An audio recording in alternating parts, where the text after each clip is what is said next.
ఎకరం 4 ఎకరాలు మొత్తం 4 ఎకరాలు మీద వస్తుంది. పేరు సగ్గుపట్ల దేవయ్య వసంత. 4 ఎకరాలు మొత్తం 4 ఎకరాలు అంటే మాకున్నది ఇది 1 ఎకరన్నరనే. అది అది 2.5 ఎకరాలు అలాది కౌలు. సంవత్సరానికి కౌలు అది సంవత్సరానికి 12,000. అంతా మునిగిపోయి 12,000. రాజన్న సిరిసిల్ల జిల్లా ఈ కొండ్రపేట మండలం మరిమట్ల గ్రామంలో ప్రధానంగా చూసుకుంటే రైతుల చాలా చోట్ల అటు కూడా మేము చూసినాం ఇప్పటిదాకా. ఇలా ఈ దేవయ్య వాళ్ళ సగ్గుపట్ల దేవయ్య వల్ల చూడడం జరిగింది. 2 ఎకరాలు వీళ్ళ సొంత జాగా అయితే 2 ఎకరాలు కౌలుకు తీసుకొని కూడా 7,000 చిల్లర అంటే 14,000 15,000 కౌలే కట్టడం జరుగుతూ ఉంది. ఇలా చూస్తే ఆరుగాలం కట్టం చేసిన రైతు పంట పండించి నోట్లకి వచ్చే టైంలో నిన్న పడ్డటువంటి రాళ్ళవాన, నైట్ పడ్డటువంటి రాళ్ళవానకు ఇత్తు కూడాము ఇలా గొలకపైన లేనటువంటి పరిస్థితి. ఇలా కట్టం చేసిన రైతు 10 మందికి అన్నం పెట్టే రైతు కన్నీటి పాలైనటువంటి పరిస్థితి ఇక్కడికి వస్తే కనపడతా ఉంది. ఇలా వాళ్ళకు ఏం చెప్పినా, ఎందుకంటే దాన్ని మొలక కాడికెళ్ళి 10 మందికి అన్నం పెట్టే ఇలా ఈ ఒక వరి నేలమట్టం అయిపోవడం జరిగింది. ఇలా గొలక మీద ఇత్తులేనటువంటి పరిస్థితి కనపడతా ఉంది. ఇలా ప్రభుత్వాలు మారుతూ ఉన్నాయి, అధికారులు వస్తూ ఉన్నారు, ఫోటోలు తీసుకుపోతూ ఉన్నారు. గతంలో కూడా అక్కడక్కడ మేము పెట్టినాం. ఇలా పూర్తి స్థాయిలో వీళ్ళకి నష్టపరిహారం ఇవ్వాలన్నప్పటికీ రైతులకు ఇలా ఆ ఒక ఫోటోల మందం పరిమితం అయిపోతూ ఉన్నారు తప్ప వాళ్ళ కోసం ఆలోచన చేయడం లేదు. ప్రస్తుత రైతు నష్టపోయినటువంటి రైతులకు ఈ వడగళ్ళ వానకు రాళ్ళ వానకు వాళ్ళ నష్టపరిహారం ఇవ్వాలి, ఆ రైతులను ఆదుకోవాలి. ఇలా కౌలు కూడా ఉన్నదని చెప్తా ఉన్నారు. ఇలా కౌలు కట్టలేక ఇలా కౌలు తీసుకున్నటువంటి యజమాని కూడా ఊకుండా లేనటువంటి పరిస్థితి వడ్లు పోయినాయి అంటే దాన్ని కూడా ఆలోచన చేయాలి. వాళ్ళకు నష్టపరిహారం ఇలా రాష్ట్రంలో ఇలా కేంద్ర రాష్ట్ర ప్రభుత్వాలు రైతుల పక్షాన ఎన్నో స్కీములు పెడతా ఉన్నాం.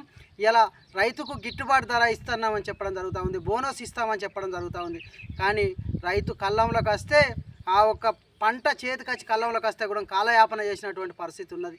నిన్నగాక మొన్న కూడా చెప్తా ఉన్నాడు, ఇక్కడికి రైతు వస్తే 3 రోజుల కింద మందు కొట్టినాం, ఇలా వేలాది రూపాయలు మందుల ఖర్చు అవుతూ ఉంది. కానీ రైతు శ్రమకు ఆ దగ్గ ఫలితం అందే మూమెంట్లో కూడా నేలమట్టమైనటువంటి పరిస్థితి ఉంది. ఈ రైతులను ఆదుకోవాలి. పూర్తి స్థాయిలో ఎంతమంది రైతులు నష్టపోయారో రైతులను కూడా పూర్తిగా ఆదుకోవాలనేది కూడా రాష్ట్ర కేంద్ర ప్రభుత్వాలను కోరుతా ఉన్నాం. ప్రభుత్వ అధికారులు కూడా వెంటనే దీన్ని మొత్తం సర్వే జరిపించి వీరికి నష్టపరిహారం అందించాలి. లేని వేళలో సిపిఐ పార్టీ పెద్ద ఎత్తున ఆందోళన కార్యక్రమం చేస్తారని ఈ సందర్భంగా తెలియజేస్తా ఉన్నాం.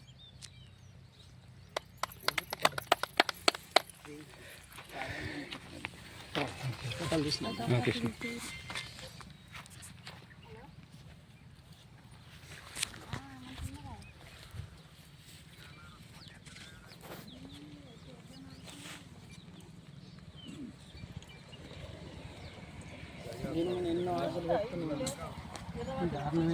లక్ష ఇప్పుడు ఆడ ఈడ కలిసి 1,50,000 పెట్టుబడి పెట్టిన. నాకు శాత కాదు, కైకిళ్ళు పెట్టి పిల్లల్ని కైకిళ్ళు పెట్టుకుంటా మొత్తం మందులు కొట్టిపించుడు, మందులు చల్లిపించుడు, వారి గుంజిపించుడు, నాట్లకు వేరే ఇవన్నీ చేసుకుంటూ రాగా రేపటేళ్ళు కోసుకుందామనే వరకు ఇగో ఈ పని అయిపోయింది. ఇప్పుడు దీని మీద బ్యాంకులో అప్పు తెచ్చిన బంగారం పెట్టుకొని 50,000 రూపాయలు మొన్న తీసుకొచ్చి మొత్తం అన్నీ అప్పులు కట్టుకున్నా. ఏది పని చేసిన వాళ్ళకి. ఇప్పుడు వాళ్ళకి ఏం కట్టాలి, నేను ఎట్లా చేయాలి, ఇంకో 60,000 వేరే తీసుకొచ్చినా అప్పుడు నాట్లు వేసేటప్పుడు ఇవన్నీ పెట్టి 4 ఎకరాల చేను వేసుకున్నందుకు ఇప్పుడు చేతుకు రాకుండా అయిపోయింది. ఎకరాన్ని ఎన్ని బస్తాలు వెళ్తాయి? ఎకరాన 40 బస్తాలు 45 వెళ్తాయి. 250 బస్తాలు వెళ్తుండే ఆన్లైన్లో కలిసి మొత్తం.